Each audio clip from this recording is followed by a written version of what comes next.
podcast. Okay, we're on a podcast now. It doesn't matter. So what I wanted to do is just basically show you what we've been trying to do in our lectures to contextualize the Celts, or the so-called Celts, as we say.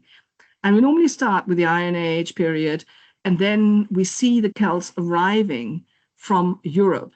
And the Celts, as you can see here, is from the Greek word Keltoi, meaning barbarians. So whoever named them, they thought they were barbarians. And at the time when the Celts arrived in Ireland, we still have the Beaker people. I can't go into all the details here, but here you can see a map of where they are arriving, the Celts, since we're talking about Celtic cousins. So when Celtic culture finally reached Ireland, its influence would have had a lasting effect for years to come, and you can still see this today. But instead of just destroying the culture, they build upon this, and we see this everywhere in Ireland. And we also see very similar monuments to the Celts in Scotland as well. So if you look carefully, you will find, especially in the early age in the archaeology, you will find a lot of similarities between Ireland and Scotland. But let's concentrate here on Ireland. We think that about 700 the Gauls came arriving in Ireland. So it is great a legacy we have here. And we see different areas where we have, I can't go into all these details here, but just to let you know that they just had different types of Celts here, different regions of Celts. And as it says here, they forged local alliances, and slowly an assimilation of native customs and traditions took place. But there's one big problem with the Celts. First of all, we call them the so-called Celts, because who were they? Where were they coming from? What we have is basically archaeology. The Iron Age Gaelic Celts in Ireland, we know a little bit about their social structure, their political structure, because they formed this network of local ring forts, normally centered around one ruler, about one chieftain, one king. But as we have seen this also in the Anglo-Saxon world later on, there was no direct line of succession. But it was chosen from the family, from the clan, you might say. So, and this was the beginning of the clan system, including, of course, the rivalry. And can I remind you that a clan doesn't mean that you're related in blood to a different clan. I'm in the clan of Scott, but it's basically that you do something for it. You are the children of it. You have a contribution to that community. And so that's how we see this. Why we wanted to talk about this was also it has huge impact on us. The Celts were a large group of semi-nomadic tribes living in Europe, and they come away, as you can see here, all the way from the Black Sea. We see this. I've certainly been to a museum in Slovenia about the Celts, and the Gauls are one of those Celtic tribes. Those are the ones who went to Ireland, and we see the same here with the Caledoni or Brigantes or the Iceni tribes in England and the Caledoni in Scotland, of course. The Gaels are one of those Celtic tribes groups that came to Ireland, so a very distinct one. So remember that not all Celts are Gaels, so these are the ones in Ireland, but all Gaels are Celts. What makes it very difficult to assess the whole thing is that's why we not only call them so-called Celts, because is it really that they were the people who came, or were they just evolving with different traditions or different sort of Vorsprung durch Technik, technology, pots or people? Ireland remained illiterate until converting to Christianity. And so the religious class of the Druids of the Celts refused to commit the oral tradition of their learning into something as mundane and as to write it down. So it is great pride, and it's not only Asterix and Obelix fiction, it's great pride that put in cultural memory and traditions, and written memories, written documents were seen as absolutely inferior. And that reminds me of Plato, of course, where he says, people who are not clever enough to remember, they have to write things down. So that was their way of doing it. And they normally took 7 years because before anybody could just be called a bard or what we call in other nations a troubadour or a skald. But that means for us today, there are no written records, no written documents available about this period until basically the 4th century. And the same is true for Scotland. And so for most of what we know from it is coming from other sources. And the most important book is here, Origin Legend of the Irish People, here, the Book of Invasions, or we find this from the Ulster Chronicle, or much later sources. But remember that what we know about the early period is very, very sketchy to do this. One thing where we do have another comparison between Ireland and Scotland is what we call the Stone of Destiny. Because the Scoti, as you might know, are basically the Scoti coming from Ireland, going to Scotland, and therefore giving the name to Scotland. And in this Book of Invasion, as I said, there's the story about the Stone of Destiny. You can actually see the duplicate, I suppose, on the hill of Tara in the Boyne Valley. And especially went up there. It's a very remarkable place where you have all these stones up there. And it's said to be the original coronation stone of the High King of Ireland. And the legend has it that if the rightful King of Ireland should touch it, it will call out.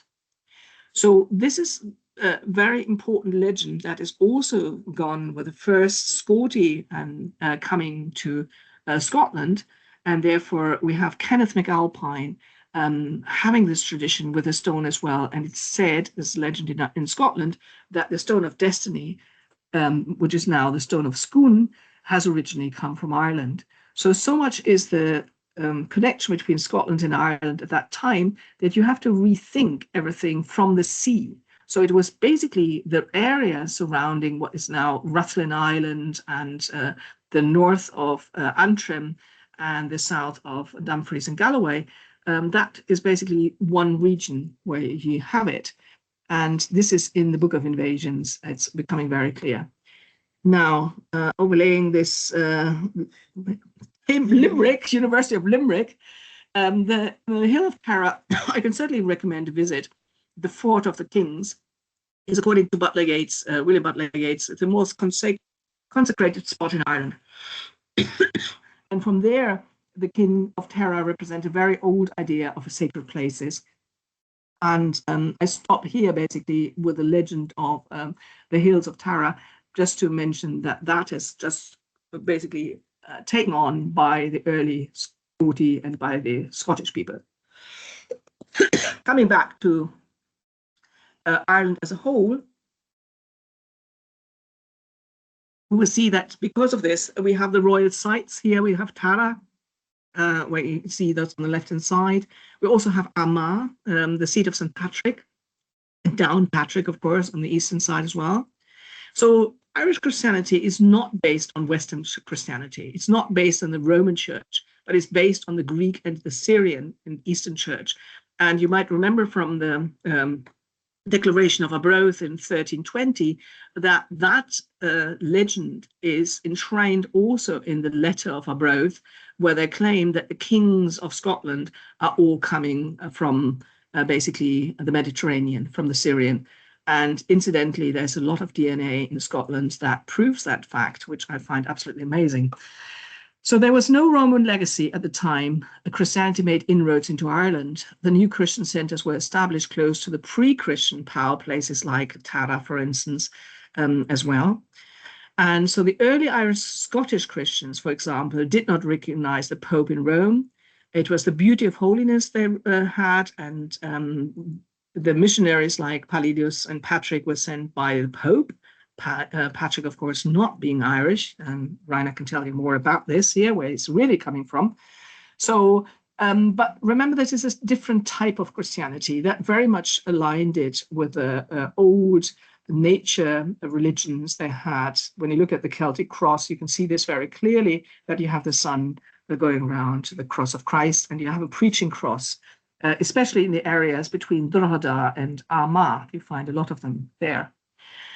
But Ireland is also known for the land of saints and scholars, and they had a great golden age of monastic culture when others could hardly read and write. So with the Roman Empire's collapse in the 5th century, Europe was then in a state of serious intellectual and social decay as institutions crumbled. And King Arthur, for instance, is one of the stories that is depicting this. So what we have is the insulation of western shores of Europe. Ireland's institutions could continue much, much longer. They could prosper. And just by looking at the sheer number of crosses there and the sheer number of sites, holy sites, like Downpatrick again, Bangor, Derry, or Armagh, Glendalough, very important here as well, or Cashel. So a great number of places you and see the golden age of monastic culture coming to Ireland. So Ireland was very learned at a period of instability. It is the land of saints and scholars, and we have a great number of saints already. There are more than 300 saints directly associated with Ireland, and many places are associated with Irish saints, like Derry is with St. Columba, Port with St. Finbar, Armagh with St. Patrick, Kildare with St. Bridget, so a woman, and Downpatrick, of course, the burial place of St. Columba, St. Patrick, and St. Bridget in one.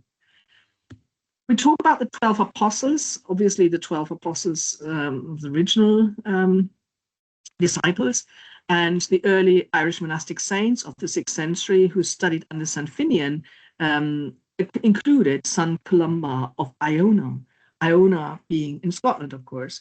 So again, think from the sea, so that that surrounding the Irish Sea, or the Mint, as we call it today, is actually on both sides is the land that is important to it. So I skipped this a little bit about the Columkill, who is the patron saint of Derry, but also Columba, who belonged to the Hiberno Scottish mission, who founded the important abbey on Iona, where later on the kings of Scotland were buried, including Kenneth MacAlpine, and they became a dominant religious and political institution for centuries. So not only on Iona, but later on we find this on the other side, on Lindisfarne and Aden, on the English side of it, to do this. So don't want to dwell anymore on Columba, the life of Columba here, very important. The saints until St. Andrews became the national saint of Scotland. He was the one who was seen as the Scottish saint, despite being from Ireland, despite being from Derry here. But what I wanted to point out is that many Western European countries were actually Christianized by these Celtic missionaries. And they did not practice celibacy. They preferred monastic settlements to big monasteries and cathedrals, as you can see here on the left-hand side.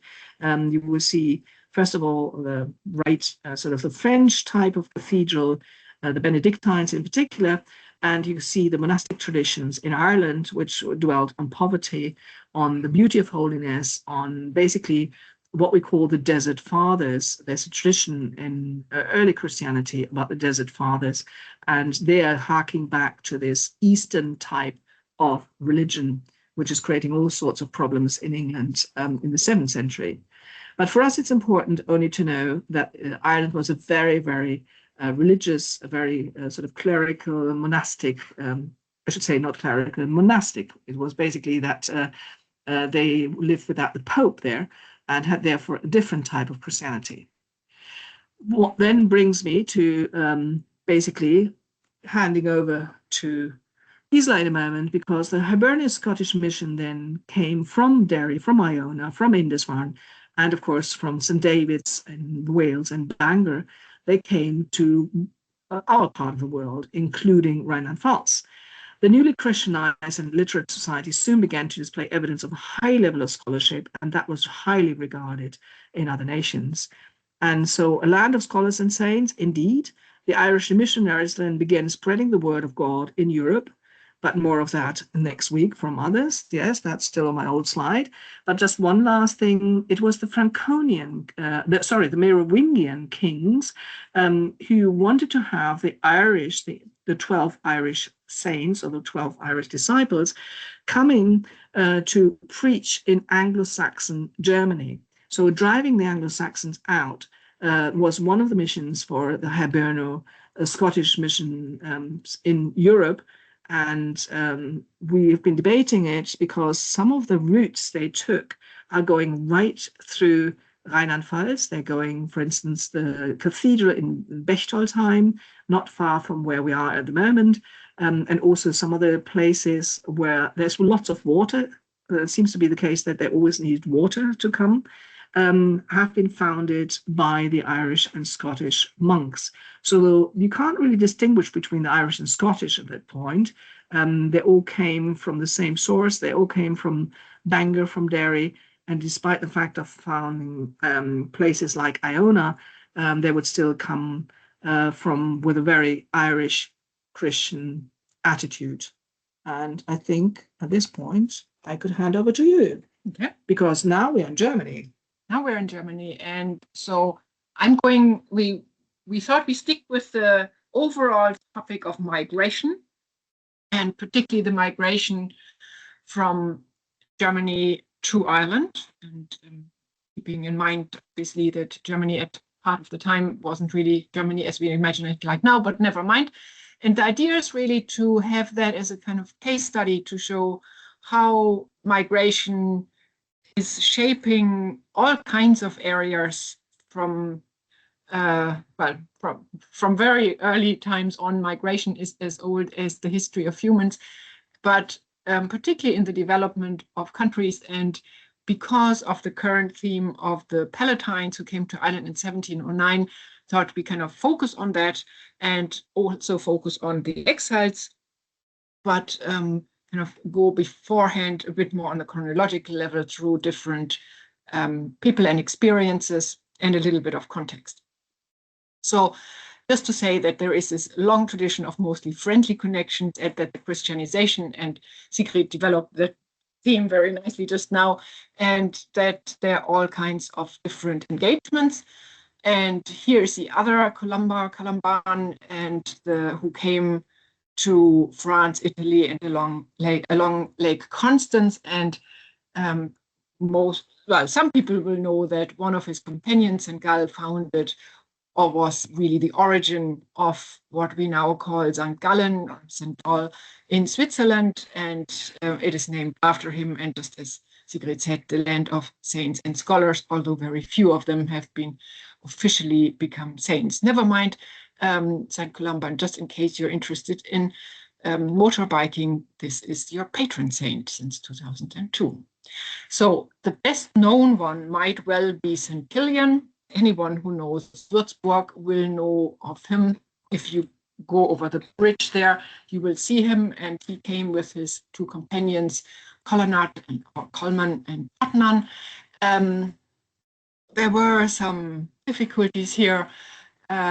He converted to Gottsberg. Unfortunately, in his opinion, Duke Gottsberg shouldn't have married the widow of his older brothers, Duchess Kailana.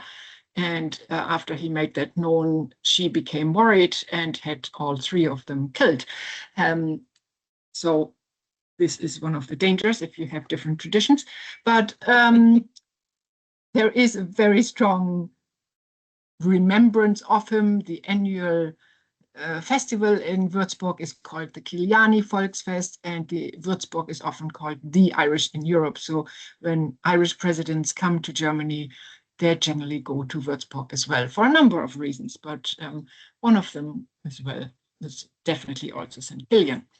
So there were many medieval connections, and also in oral tradition, in medieval literature, what most of you will know is Tristan has some connection to the much earlier story of Deirdre of the Sorrows from the Ulster cycle, 9th century. And of course, Isolde, or Tristan and Isolde is the full title normally, is the Irish princess. As John Hennig pointed out, John Hennig, the father of Irish-German studies, one could say, references to Irish matters become detached from reality, meager in content, and stereotypical after the Anglo-Norman conquest of Ireland in 1169. And the perceptions were increasingly influenced by the English perspectives, and of course the English colonial perspective, we might add.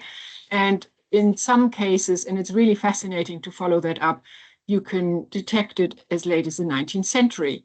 And the English view was based also, in part at least, on classical model. And remember what Sigrid said, that there was not really a Roman tradition in Ireland because the Romans didn't really come to Ireland. And obviously, if you aren't in the area, and particularly if you have if they have a high opinion of yourself, everyone else who is not Roman must be a barbarian. So that was this wildness of Ireland and the lack of civilization. And that was taken up by Giraldus Cambrensis, or also known as Gerald of Wales. And he wrote the Topographia Hibernica, probably around 1188.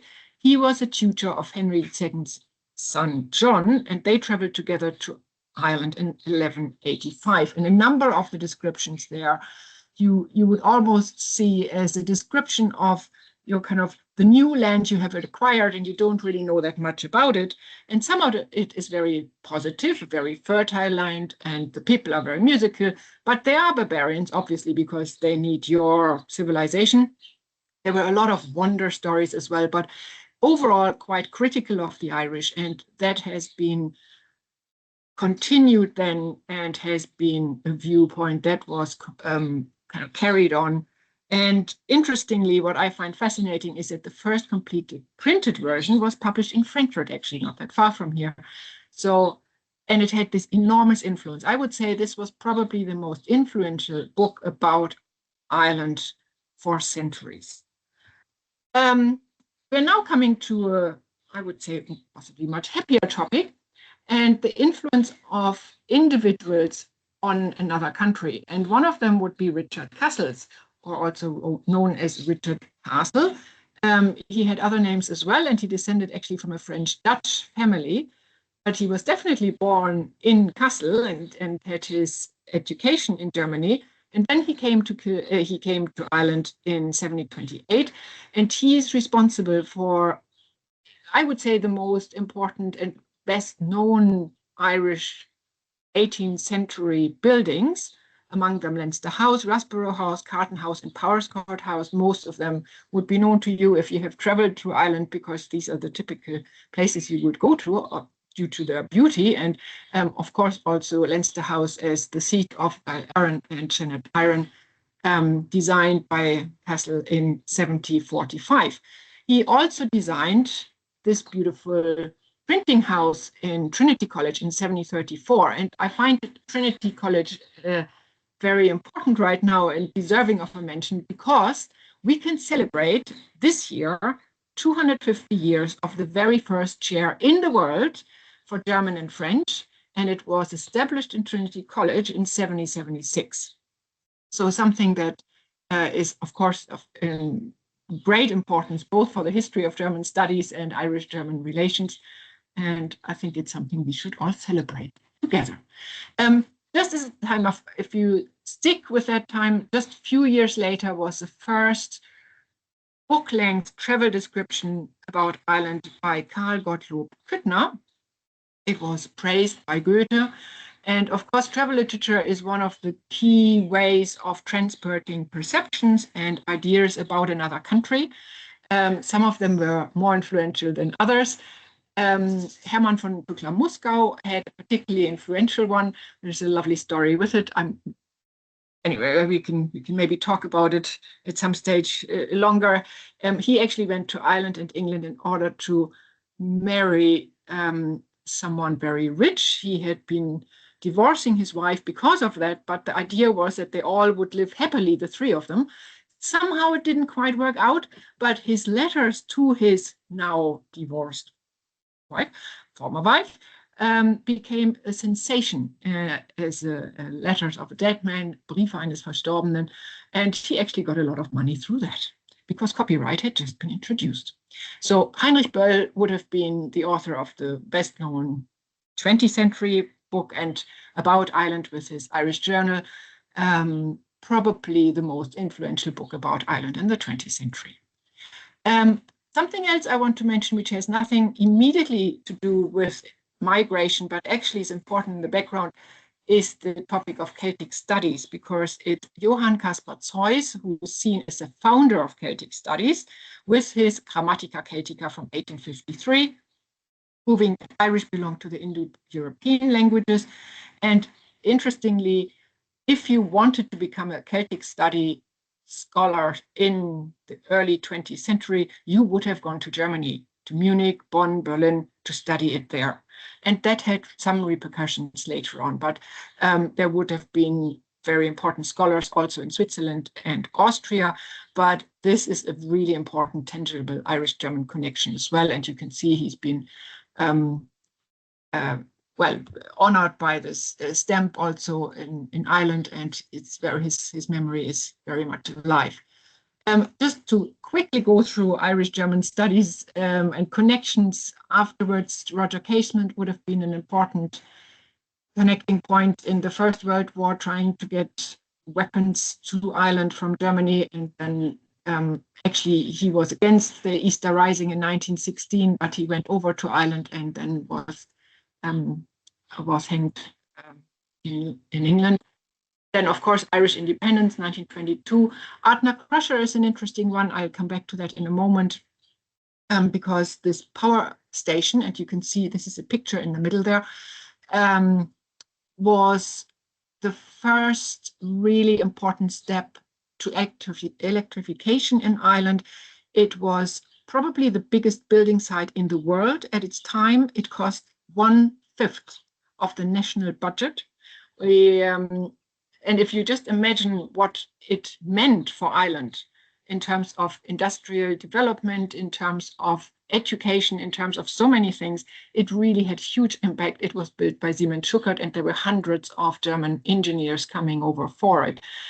Then there was a first flight across the Atlantic from east to west, and you will think of Lilleberg, but actually this flight the other direction from east to west was an Irish-German joint venture. Diplomatic relations were established in 1929 and 1930, and then I will focus on that a little bit longer in a moment, on the time between 33 and 45. So we have a number of interesting individuals and also groups. We have a number of butchers and watchmakers who've come, musicians, especially in the second half of the 19th century. Heinrich Böll was the professor of music, the first professor of music in Maynooth. We have a number of organists. Most organists at that time would have come from Germany or Belgium. And then we have several academics who came, of course, the ones who are teaching German, but also, for example, Otto Bödecker. And I just learned about the new logo of the logo for the Irish presidency of the EU, now starting on the 1st of July.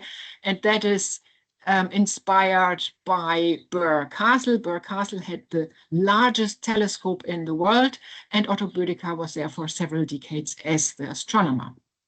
So in terms of music and language, I just want to refer to Cork, the Cork connection, the Fleischmanns and the Swerts, and Hans Conrad and Walburga Swerts came from Dachau, and he was one of these organists I mentioned. His oldest daughter, Wally, was actually the first professor of German, first female professor of German, I should say, in UCC. And the second daughter married Alois Fleischmann, probably the most influential academic in music in Ireland ever, who was involved in so many activities and has just had an enormous influence. And here's just another picture of the hydroelectric power station. I'm not quite sure, whether we have the time, and I somehow think I would just like to refer, it's just a 3-minute video, it's really interesting about that power station and the fantastic photography from the time. So if you just put in Shannon Hydro Scheme Institution of Civil Engineers, you will get it, or look on the Goethe Institute site, there is something called German Traces in Dublin, and you will have a reference to Ardnacrusher as well. It's well worth it. And then with Ardnacrusher, I said that there were a number of engineers, in fact, 300 coming, and he was one of them. And I just think his example is an interesting one because it shows the interconnectedness of political circumstances and the very, at times, unhappy results out of that. So he married a Limerick girl. He became a fitter engineer on the SS Kerry Head, and then the war broke out, and he was told he's safe as long as he stays on the boat and doesn't get onto English soil. However, unfortunately, there were English soldiers coming onto the boat, taking him off, and he was interned, sent to Canada, got very sick in the internment camp there and only came back to Ireland to die there. And I found his story so fascinating because his grave is actually in Limerick now, but he's not Heinrich Kostner anymore. He is now named as Heinzie O'Shaughnessy, the name of his wife, on when you come there. So it's just, this is something that happened normally, still happens to women, but here it happens to men as well in terms of how the migration aspect is suddenly covered up because of different names. Another example of very influential individuals are Kurt and Ellen Ticher. They both came to Ireland in 1925. Interestingly, both of them had PhDs. And at that time, both of them in economics. That would have been quite unusual for a woman to be, well, it wasn't that long that they were allowed to study and get PhDs in the first place at that stage. She was very supportive of Irish music, classical music. She supported a lot of young musicians and also other charities. She was really important there. He was, first of all, a maverick business person. There's a story that he got during the war 5,000 pairs of gumboots or something.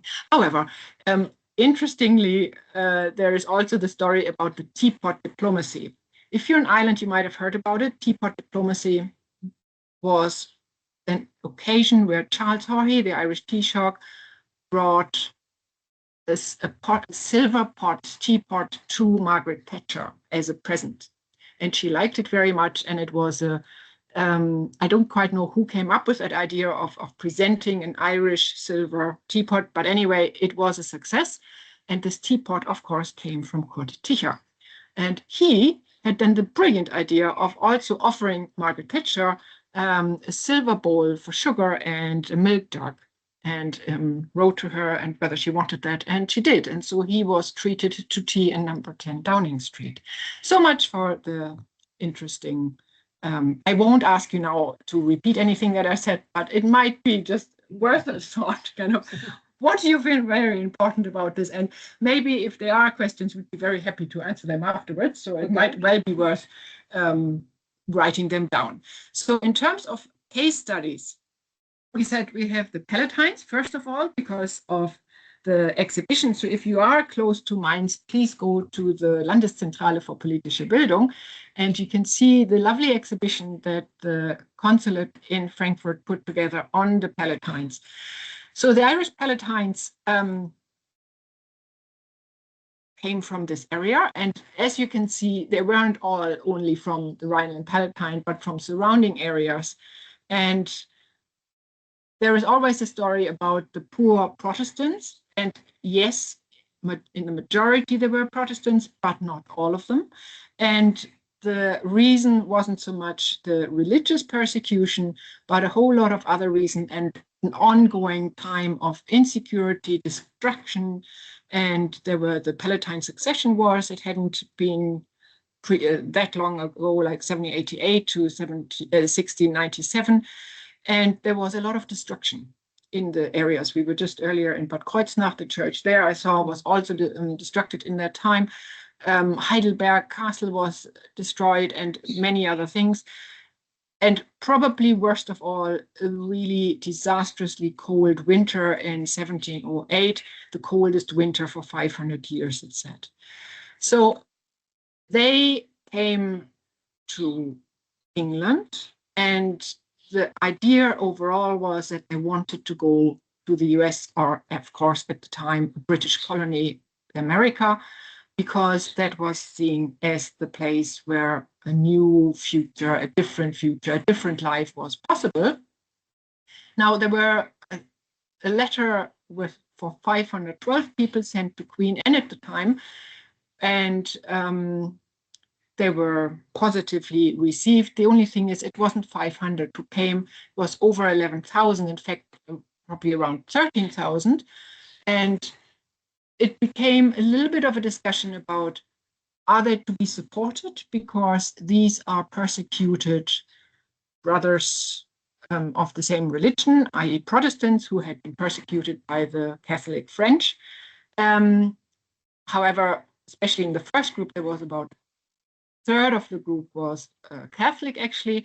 So these were sent back or were supposed to convert. Then you had discussions very much in the same line as you would still find nowadays. These are only there and are a burden for us in our society, and we can't have all these immigrants. And protests resulted in them being dispersed, about 3,000 of them to Ireland, and most settled in the Rathkeil area. Rathkeil is in County Limerick, and some went on to the US. However, being promised land and other things, most of them were indentured, and actually half of them seem to have died on the trip over. In Ireland, particularly in the Rathkeil area, and they went also to Wexford and Kerry and Tipperary, they were supported by the landlord there and got land and tools and had quite an impact on the area. And on the top right, you see the Irish Palatine Museum. That's a former train station, actually, in Rathkeil. And it's a really nice museum, which I can only recommend strongly if you are in the area. And it's run by the Irish Palatine Association. There are Irish songs, one of them that remember that time, the Palatine's Daughter, and it's also reflected in German literature, Die Pfälzer in Irland, the Palatines in Ireland, by German writer Paul Heise, who got the Nobel Prize for Literature in 1910.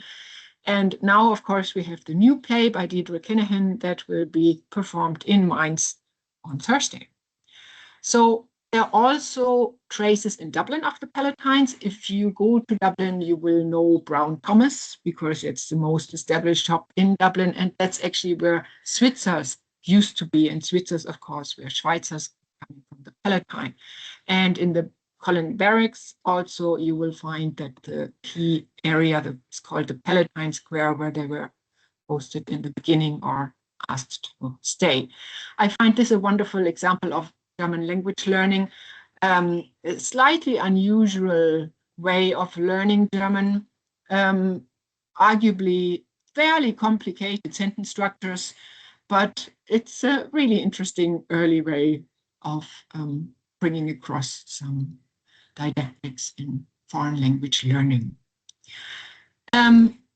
Fascinating with the Palatine story is also their impact abroad. And John Wesley came to visit and converted many of the Palatines. And the Palatines of the second generation, especially Barbara Heck, called the mother of American Methodism, and her cousin, Philip Embury, went on to New York in 1760 and really were absolutely essential for spreading Methodism there, and then also in Canada. And yesterday we had the opening of the exhibition on the Palatines, and I mentioned our conference in 2009, so obviously 300 years after the Palatines coming.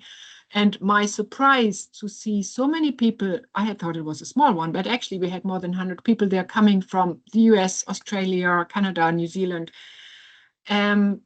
seeing themselves as Irish Palatines, that this identity, this double identity, still had such an impact.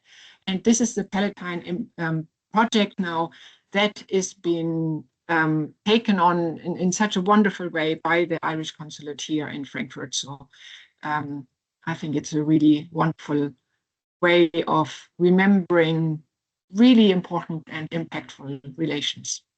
So second example are the refugees in Ireland. And now there is a story that no one was let in. And you still find in a lot of literature that it was only a handful or 20, and most of them converted to Christianity. Now, we have, my colleague Horst Dickel and myself have spent many years on this, and we found actually more than 400. And it is obviously a small number of refugees who came, and there is no doubt that Irish policy was very against taking in refugees, Jewish refugees.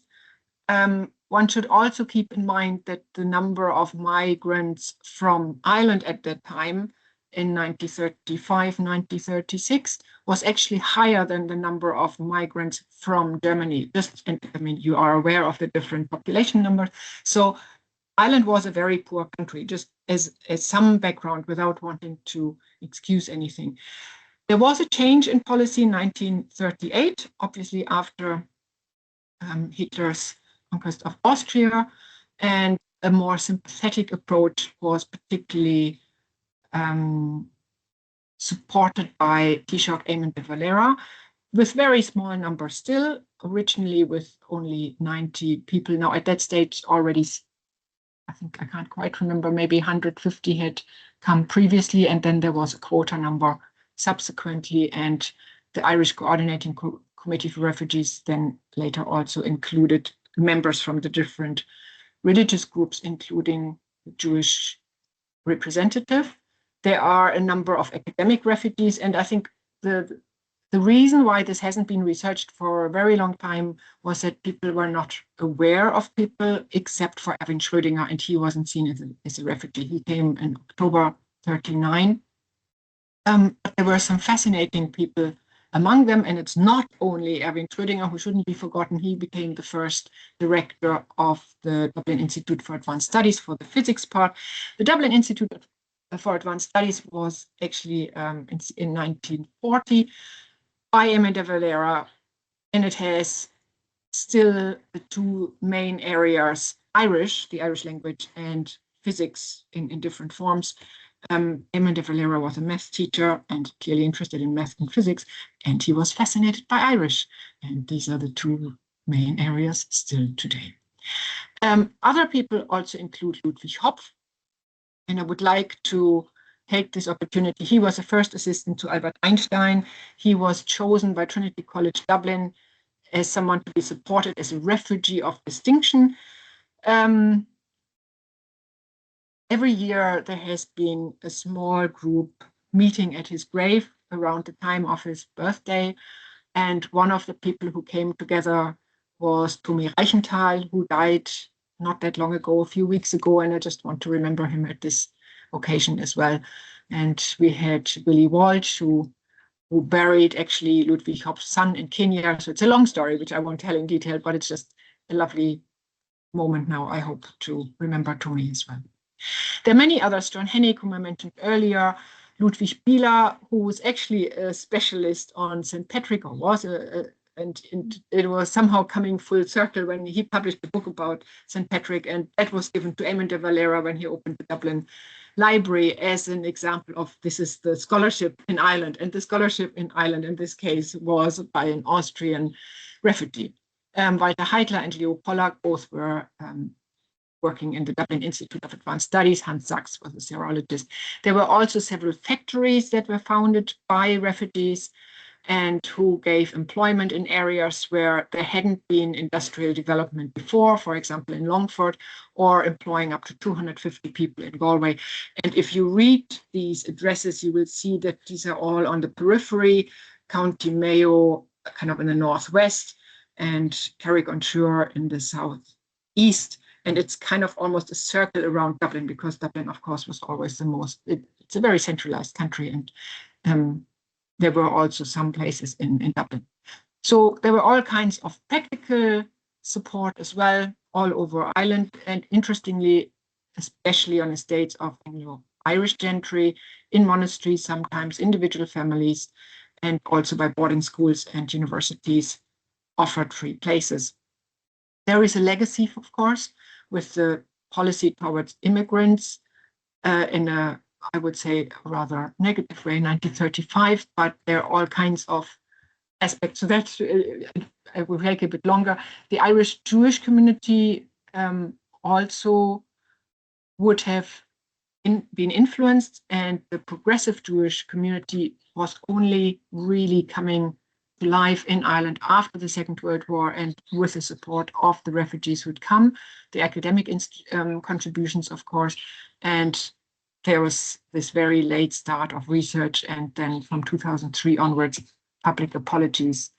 I want to kind of close almost with this other example of also quite an impactful migration to Ireland, although not many stayed, but some did, about 50 of them, Operation Shamrock. And that's a story, and there's currently a PhD on this by Monika Pandis, who's also developed a wonderful exhibition on this. Children who were taken in by Ireland, and some were orphans, others came from families with many children who were unable to feed them, often with connections through priests. And they initially came to a small place in Wicklow, Glencree, and then were hosted by families. And then this is kind of, there were also some interesting individuals like Prince Ernst Heinrich of Saxony, who wrote a lovely book Vom Königsschloss zum Bauernhof, and this farm, this Bauernhof, was actually in Ireland in County Westmeath. So there's all kinds of literature if you're interested in it, and these are just a small, if anyone's interested on the Palatines, Claire McCormack's PhD is probably the most recent, and then there are a number of other examples of that. And I think there's only my email in the end. I'm sure that Sigrid will also answer questions. And I think we can stop sharing at this stage.